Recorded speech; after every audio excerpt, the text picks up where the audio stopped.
A partir de Professor, o agora, que é, professor? a página agora que eu vou passar.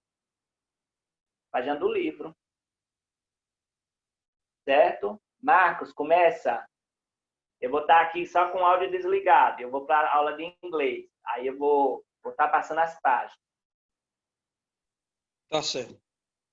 Então, é a participação na aula também, viu? A nova ordem mundial. Com a crise do mundo socialista e a formação de novos centros econômicos, o mundo voltou a se organizar em uma ordem multipolar distinta, porém, daquela do início do século XX. Mais complexa, com mais interdependência entre todos os países. No âmbito econômico, os Estados Unidos não têm mais o poder que tinham nos anos de 50 e 60. Os países da União Europeia, somados, possuem hoje uma economia pelo menos equivalente à estadunidense. A China, que pulou do 11º lugar em 1990 para o atual segundo, em 2018. Provavelmente terá a maior economia do mundo nos próximos anos. Com certeza. Esse contexto talvez permitisse denominar a nova ordem como multipolar, mas alguns analistas apontam uma ordem mono ou unipolar, em razão da força militar em concorrentes dos Estados Unidos. Outros preferem definir a nova ordem de unimultipolar. Essa definição se justifica pelo fato de que, militarmente, existe uma única superpotência mundial, porém, nos aspectos econômico e tecnológico, os mais relevantes do mundo atual. Há vários centros mundiais de poder: Estados Unidos, União Europeia, China, Japão e até mesmo a Rússia. Pronto.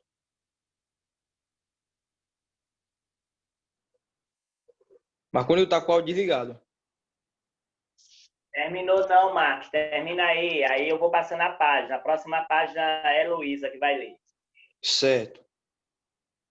Continuando. Apesar de sua frágil economia, neste século a Rússia se reergueu e iniciou uma significativa recuperação econômica graças ao aumento dos preços do petróleo e do gás natural, apesar de algumas oscilações ou quedas em anos de crise. Além de passar a exportar petróleo e derivados, também é exportadora de madeira e metais. Além disso, o país voltou a investir pesado no poder militar. A economia russa, porém, ainda é pouco desenvolvida, com baixa tecnologia de ponta. A base ainda é a exportação de recursos naturais não renováveis. Do ponto de vista militar, a Rússia poderia ser considerada uma superpotência. Entretanto, a crise econômica e social russa foi tão intensa nos anos de 1990 que milhares de cientistas que garantiam a tecnologia nuclear emigraram para outros países em busca de melhores salários.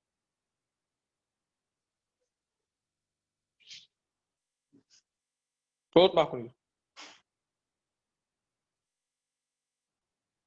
Quer que eu leia mais? Sim, Marcos. A leitura está muito boa. Continue. Tá bom. À primeira vista, a China não deveria constar entre esses centros mundiais de poder. O país mais populoso do globo ainda conta uma enorme massa populacional que vive na pobreza. No entanto, a economia chinesa é a que mais cresce no mundo desde os anos de 1980. E o país vem se modernizando rapidamente. Além disso, a China é uma potência militar, talvez a segunda do mundo, após a modernização de suas forças armadas e a crise russa. Pode passar.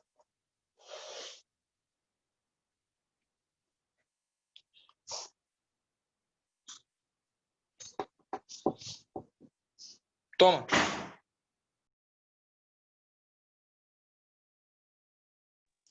Marconildo?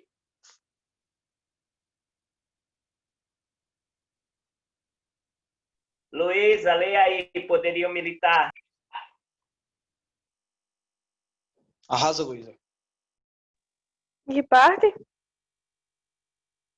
Peraí que eu me perdi na leitura. Em que Tudo, parte? Na poderio todinha que tá militar, aí. Minha tudo. filha, a leitura Ah, está ok. começando agora. Vai ler. Tá. Tá? Presta atenção, Poder viu? militar. Não fica Eu tava, voando, porque eu me não. perdi. Ela Ah, estava tá voando, pensando. não. Obrigada.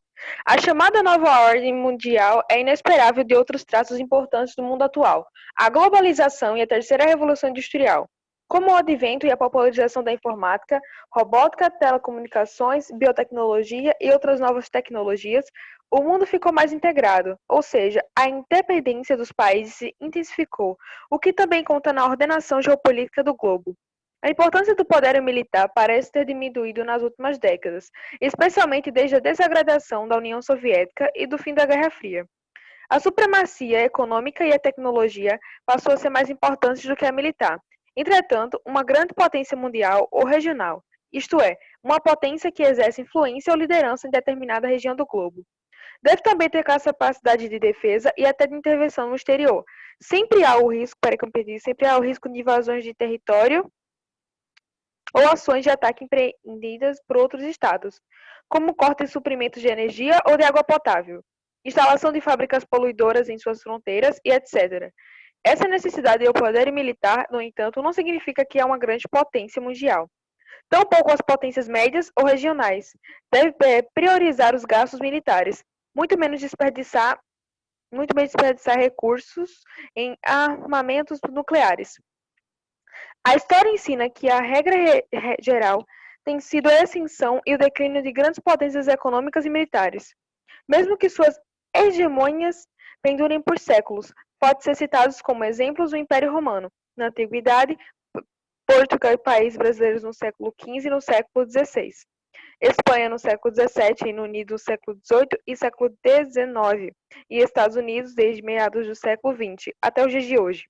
Normalmente, uma potência conquista sua hegemonia. Isso. Peraí. A partir do poder econômico. Hegemonia. Hegemonia. Tá. Peraí, que agora eu me Ô, perdi. professor, eu queria corrigir.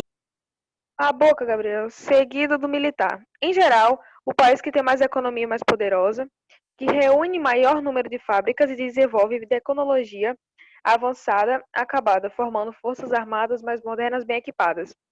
A China, segundo a economia mundial, investe na modernização militar, pois possui bombas atômicas e sistemas de lançamento de satélites espaciais próprios. Muitos analistas acreditam na emergência da China como uma nova superpotência militar, que poderá, inclusive, ser a principal competidora dos Estados Unidos nesse novo século. Acabei.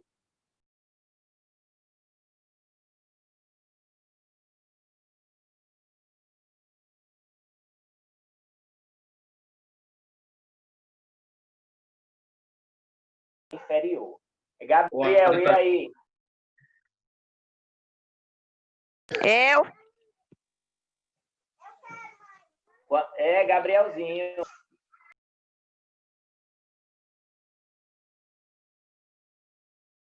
Vai, menino, arrasa.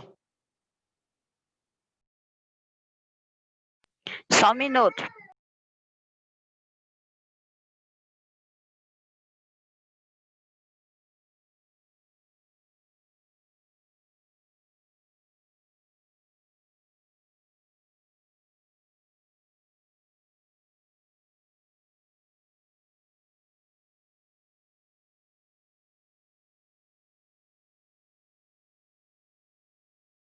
Marcos, continua a leitura.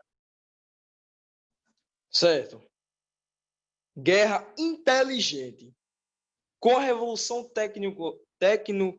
técnico-científica, o poder militar também foi modernizado. Minha Nossa Senhora. Atualmente, no lugar de armamentos de destruição em massa, como bombas atômicas, armas químicas e biológicas, começaram a predominar as chamadas armas inteligentes. Elas consistem no uso da Voltei. informática. Quando o Marcos terminar esse parágrafo, você continuar? Quer ler, Se tiver Gabriel? tudo ok aí Pode mas ler, deixa sim. Marcos continuar. Vai. Vai, Marcos. Tá certo. Deixa eu ver onde parei. Armas inteligentes. Elas consistem no uso da informática com chips e softwares e das telecomunicações, com satélites e sistemas de posicionamento global, GPS, o que as torna mais sofisticadas e lhes garante maior precisão para atingir o alvo, assim como no mercado de trabalho, em que a necessidade de elevado nível de escolaridade é uma exigência cada vez maior. Isso também ocorre na guerra. Um pequeno número de pessoas com conhecimentos e tecnologia avançada pode realizar muito mais do que um grande número de pessoas com as ferramentas da força bruta do passado.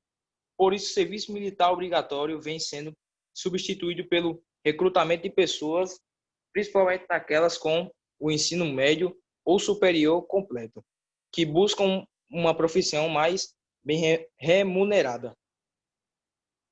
A China, depois de estudar a chamada Nova Guerra Tecnológica, realizou um plano de médio prazo de 25 anos para modernizar seus armamentos e, ao mesmo tempo, reduzir drasticamente o número de soldados de 20 milhões para menos de 5 milhões. Gradativamente, as mulheres também vêm sendo incorporadas às forças armadas, algo que já ocorre em vários países. Portanto, a guerra, infelizmente, sempre presente na história da humanidade, se modifica em função de mudanças tecnológicas e da interdependência entre todos os países, em particular entre as grandes potências. Há inúmeros tratados internacionais, todos criados nas últimas décadas, que procuram eliminar a fabricação e o uso das armas químicas, substâncias ou gases venenosos para uso militar, e biológicas, vírus, bactérias, etc., aperfeiçoadas em laboratórios para servirem de armas mortíferas.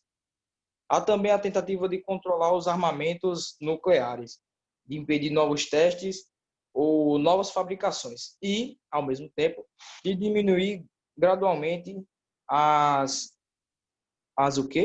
ogivas que existem nos países que já as produziram. Pronto, Marcolino.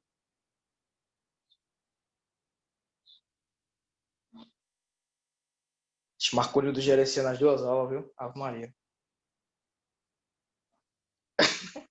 Vou continuar, viu? Eu leio, deixa eu ler. Vai, lê. Coitado, Gabriel. A guerra virtual, a chamada guerra no ciberespaço, tornou-se fundamental em razão da importância militar nas redes de computadores para a circulação de informações ou até mesmo ordens. Por exemplo, para ligar aviões aos navios ou acionar bases locais de apoio e centros estratégicos.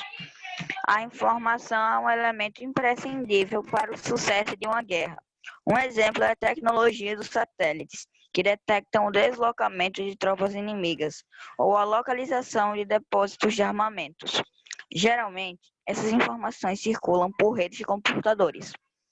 Por meio de ondas ou espectros de satélites ou de rádios, tentar invadir essas redes, seja para descobrir segredos ou seja para inutilizá-las, é o objetivo do que se chama hoje guerra cibernética. Os Estados Unidos criaram nos anos 1990 um centro de guerra cibernética, chamado de United States Cyber Command, Comando Cibernético dos Estados Unidos, composto de milhares de técnicos e cientistas, cujo quartel-general localiza-se no estado do Colorado.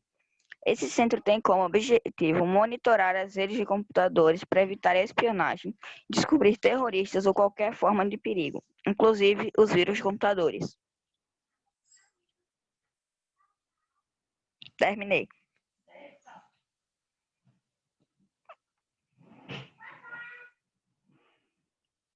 Quem é agora, Marcolino?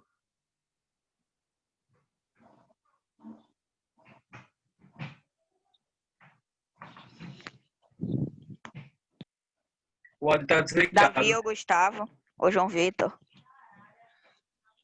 Ele tem que deixar desligado, pô, para não...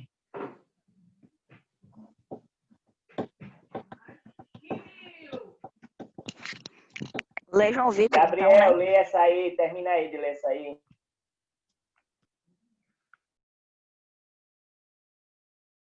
Qual quadrado, no caso? esse aí, neste e no próximo capítulo, que é a introdução. Tá. Neste e no próximo capítulo, você vai conhecer mais sobre a Europa, uma das regiões do norte geoeconômico.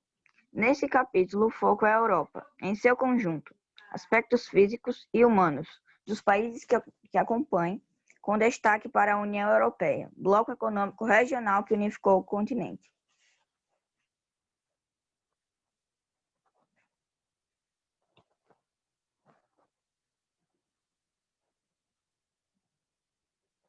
João Vitor Gustavo, lê agora o Gustavo. Certo. Aspectos gerais da Europa. Do ponto de vista físico, a Europa é uma península da Ásia. Parte do conjunto de terras conhecido como Velho Mundo, que engloba Eurásia e África.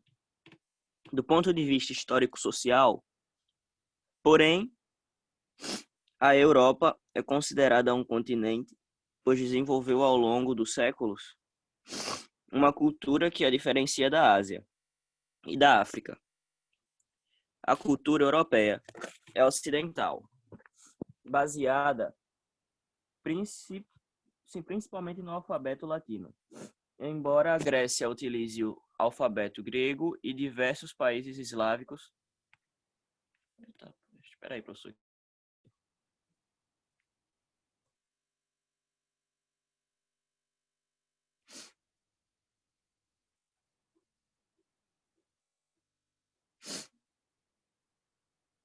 E diversos países eslávicos utilizavam o alfabeto cirílico. Nas regiões judaicas, judaico-cristãs, e na ideia de progresso ou desenvolvimento material, foi em sua porção oeste, ou ocidental, que a partir do século XV, iniciou-se a expansão marítimo-comercial em direção a outras partes do mundo, através do Oceano Atlântico. Também nesse continente ocorreu a maior parte das guerras registradas na história da humanidade. A Europa é um continente relativamente pequeno, com pouco mais de 1.500.000 metros. 1.500.000 quilômetros de extensão, incluindo a parte ocidental e europeia da Rússia. Sua área é menor do que a do Brasil.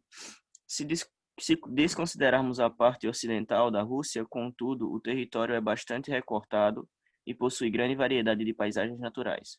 Neste pequeno continente estão distribuídos 47 países, incluindo Rússia, Geórgia, Azerbaijão e Armênia, que abrigam uma grande diversidade étnica e linguística. Em 2017, a população europeia era de aproximadamente 745 milhões de habitantes.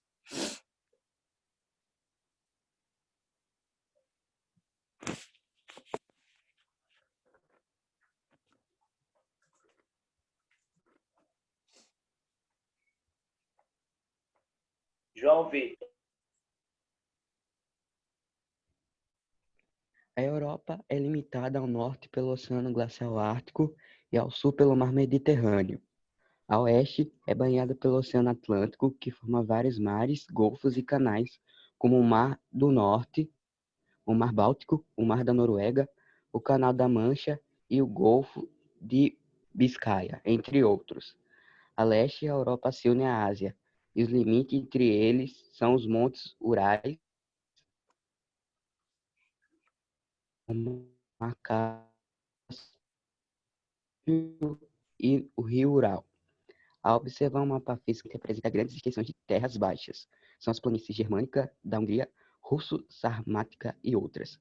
A Europa conta também com altas cadeias de montanhas, os Alpes escandinavos, os Apeninos, os Carpatos e os Pirineus, etc.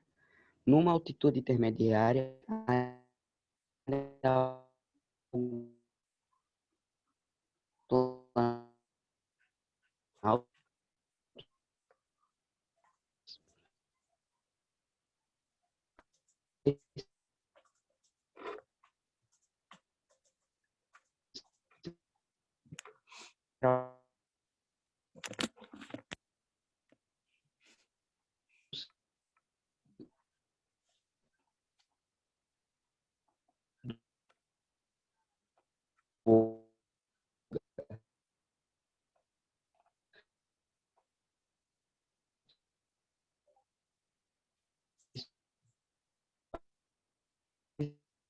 rios europeus, cujos vales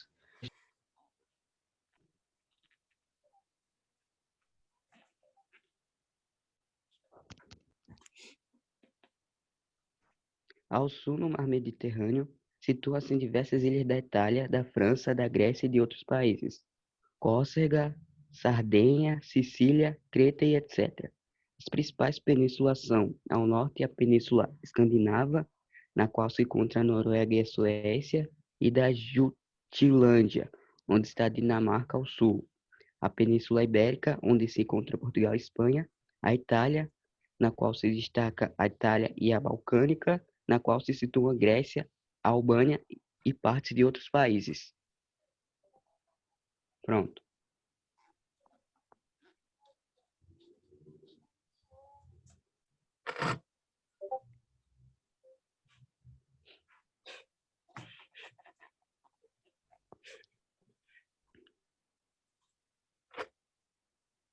Marcos, lê aí essas figuras.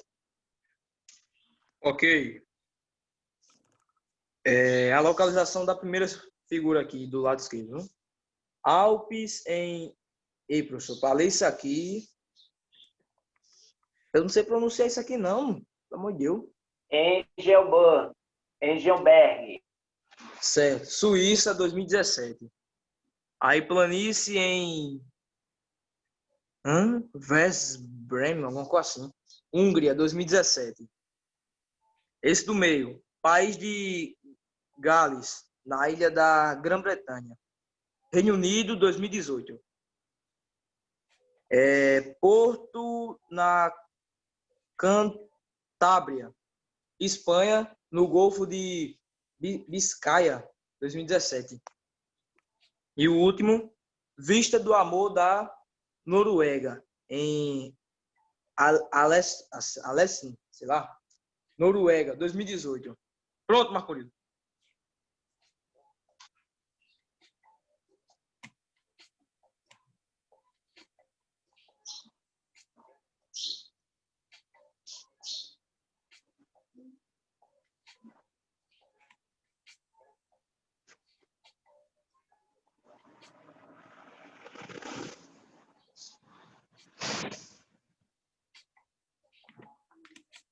Marcolino, pode passar, viu?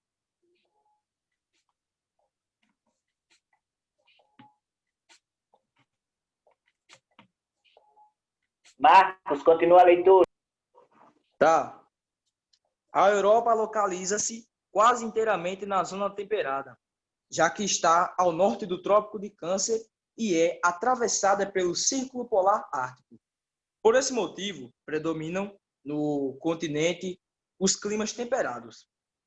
Os climas são mais frios no norte, na parte central do continente e nas áreas de altitudes elevadas, mais quentes na parte sul ou meridional do continente.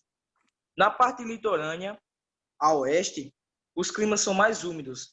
O clima temperado oceânico, na parte continental, a leste, mais secos, o clima temperado continental. Nessa área, há mais variação anual da temperatura, com invernos bastante rigorosos e verões quentes. São climas nos quais as 4 estações do ano são bem definidas, com queda de neve e congelamento dos rios no inverno e calor no verão. O clima frio polar é encontrado apenas no norte da Europa, próximo ao Oceano Glacial Ártico. No extremo sul, próximo ao Mar Mediterrâneo, ocorre o clima mediterrâneo, que é seco no verão e chuvoso no inverno. A vegetação natural do continente, bastante devastada, acompanha o clima. Nas áreas mais ao norte, com clima frio polar, existe a tundra, uma vegetação rasteira composta principalmente de líquens e musgos. Nas áreas de clima temperado, oceânico, aparecem as florestas de folhas caducas, o tipo de vegetação europeia mais desmatado, composto de árvores como a faia e o carvalho. No clima mediterrâneo, predomina a vegetação de maquis e garrigue, alguma coisa assim, quase totalmente destruída pela ação humana. E no clima temperado continental aparecem na parte mais ao sul as estepes e na parte mais ao norte a floresta boreal ou de coníferas, composta principalmente de pinheiros. Pronto, Marcolino?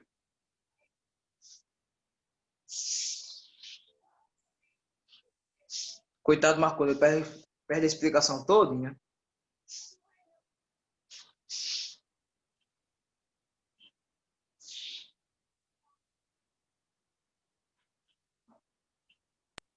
Lê aí para mim, Arthur.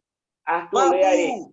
O projeto de unificação europeia. Arthur, faz o seguinte, olha. Depois vai mandar o print ou o nome das pessoas no próprio grupo do WhatsApp, viu? De quem estava presente na aula, tá certo?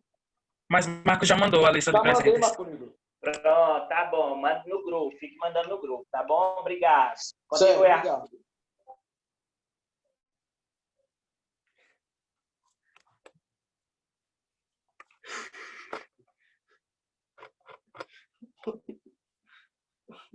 Certo, então é para eu ler o projeto de unificação europeia, né? O projeto de unificação europeia. No final da Segunda Guerra Mundial, a Europa estava arrasada e sua reconstrução foi possível, em grande parte, graças ao Plano Marshall, uma iniciativa estadunidense que disponibilizou capitais para a reconstrução do continente.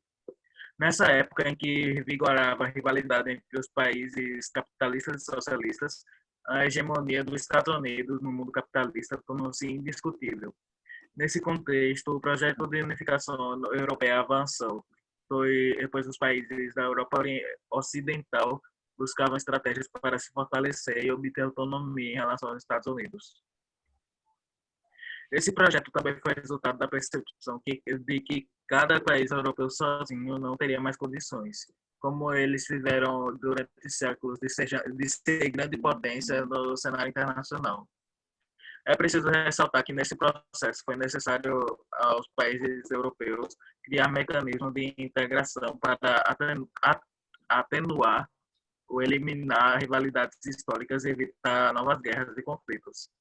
Essa estratégia foi bem sucedida, pois o único conflito de grandes proporções no continente foi o da ex-Iugoslávia, que não pertencia à União Europeia, que eclodiu nos anos 90.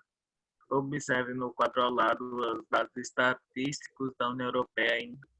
Pronto, cortou aí.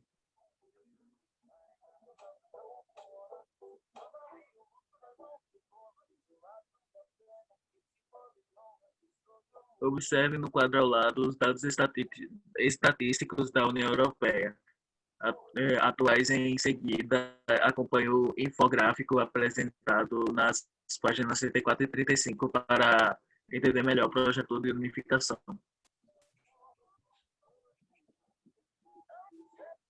Esse eu leio também? Marcos, lê aí, Marcos. Certo. União Europeia, etapas da unificação. Comunidade Europeia do Carvão e do Aço, 1952. Alemanha Ocidental, Bélgica, Países Baixos, Luxemburgo, Itália e França formaram a Comunidade Europeia do Carvão e do Aço, CECA, que entrou em vigor em 1952 e se prolongou até 2012. Os objetivos da comunidade eram criar um mercado comum para o carvão, o ferro e o aço, por meio de acordos relativos aos preços e às taxas de transporte, e, com isso, evitar novos conflitos entre os países membros, pois a primeira experiência de integração econômica das nações europeias. União Econômica do Benelux, 1955. Bélgica, Países Baixos e Luxemburgo constituíram a União Econômica do Benelux com o objetivo de facilitar e aumentar suas importações e exportações. Esse organismo, com sede em Luxemburgo, atingiu suas metas mediante a cobrança de tarifas alfandegárias mais baixas. Foi mais uma etapa do processo de integração continental. Crescimento do... Marconi, tem como passar mais para baixo? Obrigado. Crescimento do MCE.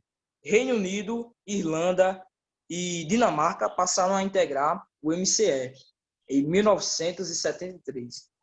O mesmo ocorreu com a Grécia em 81, com Portugal e Espanha em 86, com a Suécia, a Áustria e a Finlândia em 95.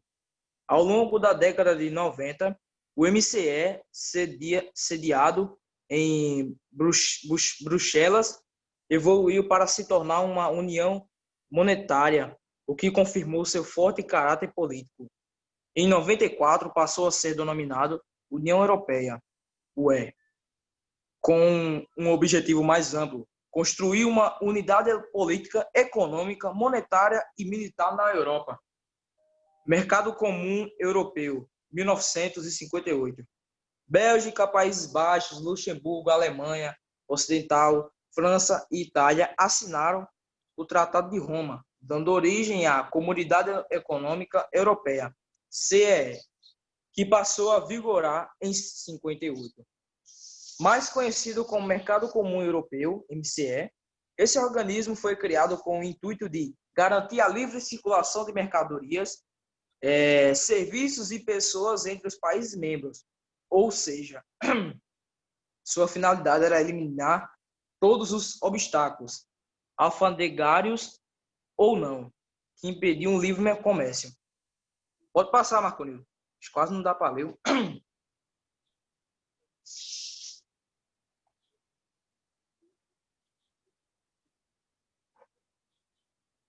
Quem lê agora, Marconil?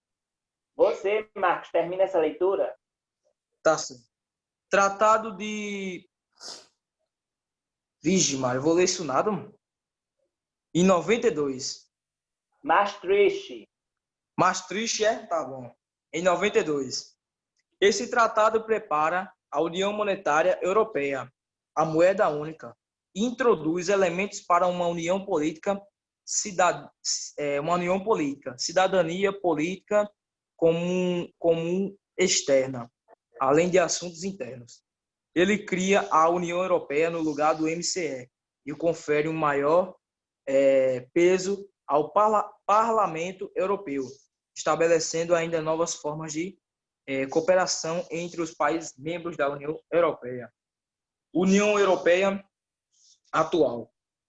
O enorme êxito do MCE, atual União Europeia, contribuiu muito para ampliar a importância econômica da Europa e reduzir a interferência estadunidense no continente, o que lhe deu condições de voltar a concorrer com os Estados Unidos, com o Japão e, mais recentemente, com a China. Nova grande potência mundial. Isso significa que, após algumas décadas, desde o final da Segunda Guerra Mundial até os anos 70, a Europa voltou a ocupar a posição de um dos centros mundiais de poder. Veja no mapa os países que compõem a União Europeia. Beleza, certo? O euro. A unificação europeia, iniciada com apenas 6 nações, Europa dos 6, foi se fortalecendo com o ingresso de outros países. Reino Unido, Irlanda, Dinamarca, Europa dos 9. Cadê? Grécia, Espanha e Portugal, Europa dos 12. Em 95, já como União Europeia, recebeu Suécia, Áustria e Finlândia, formando a chamada Europa dos 15. Em 2002, entrou em circulação a moeda unificada na Europa, o euro. Em 2004, juntaram-se ao bloco outros 10 países, Chipre, República Tcheca, Estônia, Hungria, Letônia, Lituânia, Malta, Polônia, Eslováquia e Eslovênia. Em 2007, mais 2 países passaram a integrá-la: Bulgária e Romênia. A Croácia foi aceita em 2003. Isso significa que em 2014 a União Europeia possuía 28 países membros. Marconildo? Não, peraí, terminou não. Eu queria que o senhor pronunciasse para mim o nome desse bicho aqui, desse país aqui. Acho que é um país. Brexit é a reunião reunião do Não, Reino esse Unido último aqui, aí. ó, 2016, Brexit, alguma coisa assim. Brexit. Ah, tá certo. Brexit, obrigado. Ah. Em 2016, foi realizada no Reino Unido um referendo, consulta popular, sobre a permanência ou não do país da UE. Uma maioria apertada votou a favor da saída, dando início ao chamado Brexit, ao gradual desligamento do Reino Unido da União Europeia.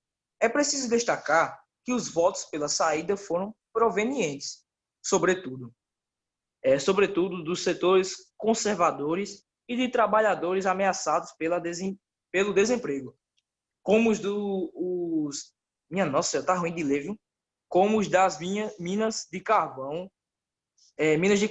Porém, muitas forças políticas e parcelas da sociedade britânica são radicalmente contrárias à saída do Reino Unido da UE. Foi a primeira vez que um país membro manifestou a intenção de deixar o bloco. É porque, Marconi, as letras estão tipo bem... Eu não sei explicar, borradas. Aí parece que o cara lê uma coisa e vê outra. É porque quando eu fiz, aí que eu estiquei a foto, aí ficou assim. Mas tá bom, dá pra ler.